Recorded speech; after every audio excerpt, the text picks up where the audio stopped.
Magandang araw mga ka-DIY. Yan, may ginawa pala akong ano dito.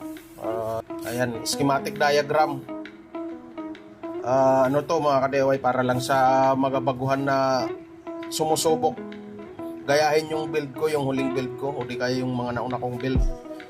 Kaya gumawa din ako nito dahil maraming nagtatanong pa rin, maraming nalilito dito, lalo na sa SSR. Kung anong SSR yung gagamitin, kung DC-DC or AC-DC. Ito yung diagram nun nung huling foaming machine na nilabas ko. Ayan yung nilabas kong video. Ganun lang siya kasimple mga ka-DIY. Ito, ipapakita ko yung mga gamit na yan. At saka itong ano pala, itong diagram, pwede mo to siyang gawin, ganitong diagram, kung ang gagamitin mong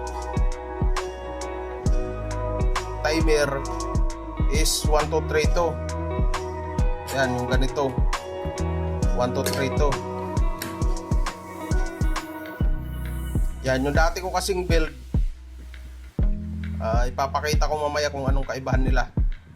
Yung dati ko kasing build, ano yung gamit nun na timer, 1, 2, 2, 2, at saka yung ganitong timer.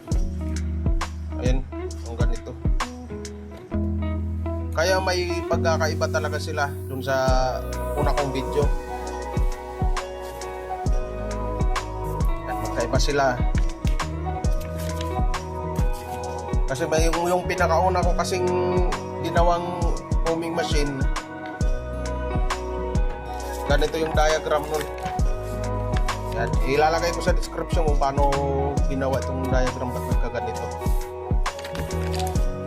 May video kasi ako niyan.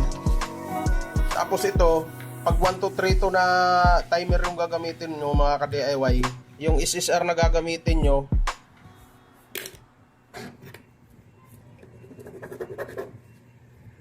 ayan, nasulat yung bullpen ko. Ayan, yung SSR na gagamitin nyo, ano yan, yung input DC, tapos DC dito, DC. Ito yung diagram na para sa SSR na DC. Ayan, timer nya 1, 2, 3, 2.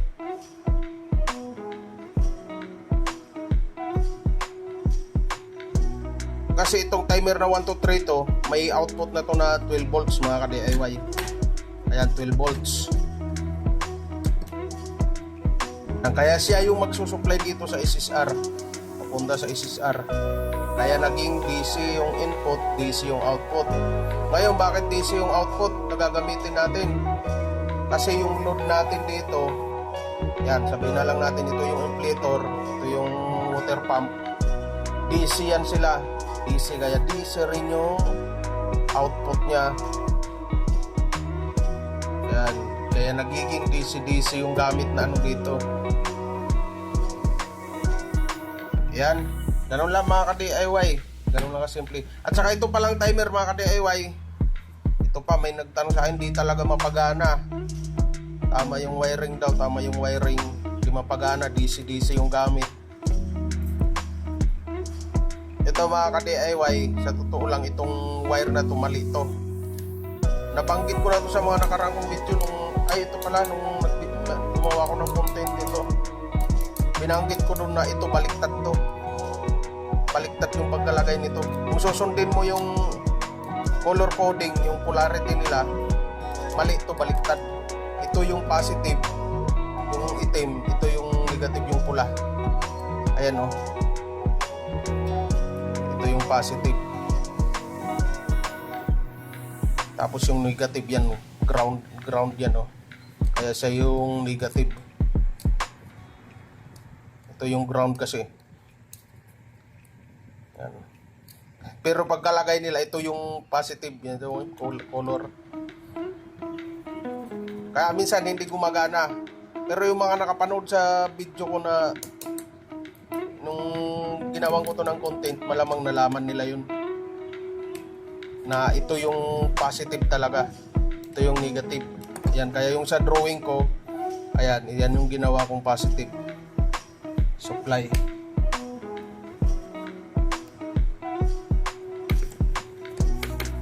Tapos ano pa, yun lang. Ito sa coin slot na to. Ito yung coin slot. Hindi ko na nidrenwingan kasi papunta lang naman sa coin slot yan. Sinasaksak lang yan dyan. Tapos ito yung power supply. Yan. Ito yung supply ng 220.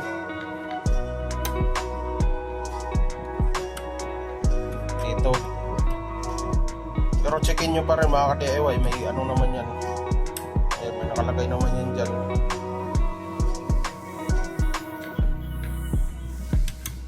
Tapos output nyan positive.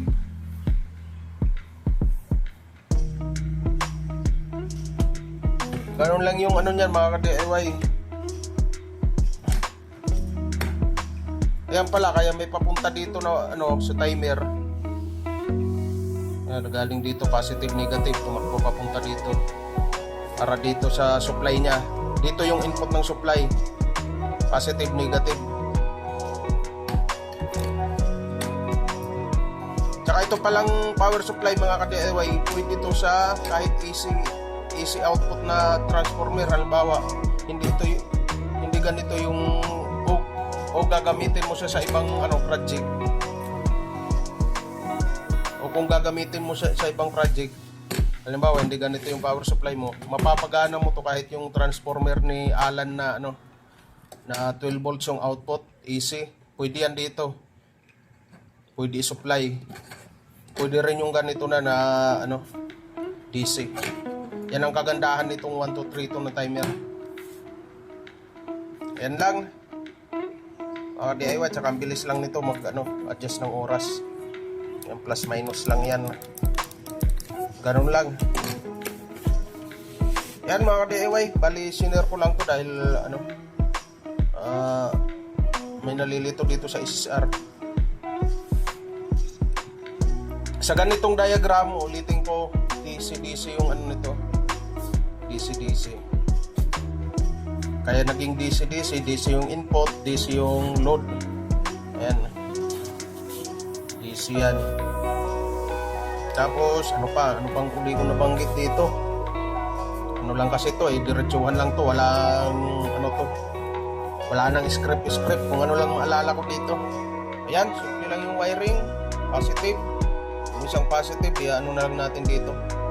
Kasi pag hindi dinaan dito, ayan na mga ka-DIY, kaya lang naman ang nagiging purpose nito, tagapatay lang yan. Pag walang oras, papatay ito, kaya hindi aandar. Ayun, pag hinulugan,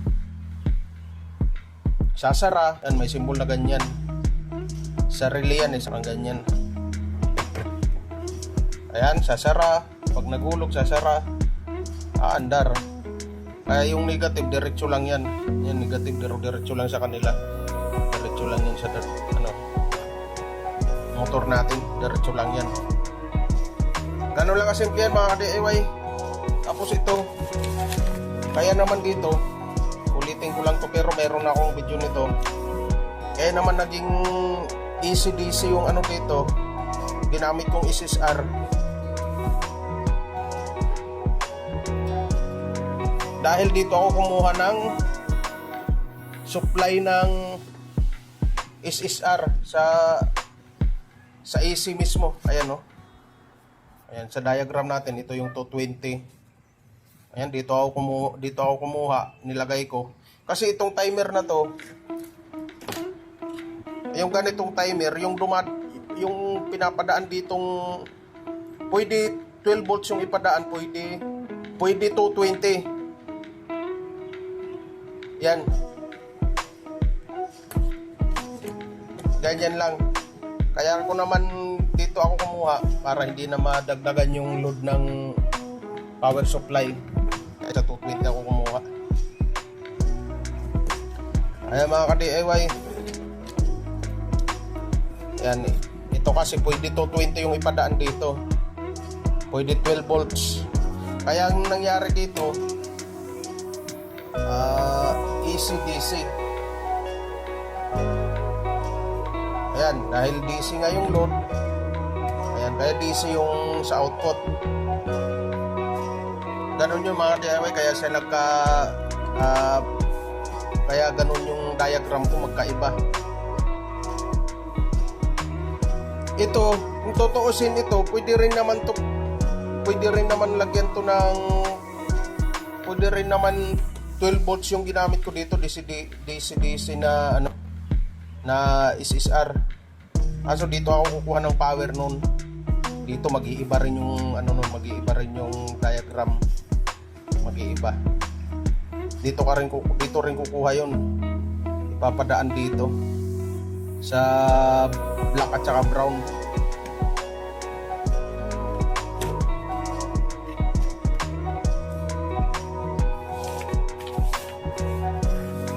So ayan lang mga ka-DIY.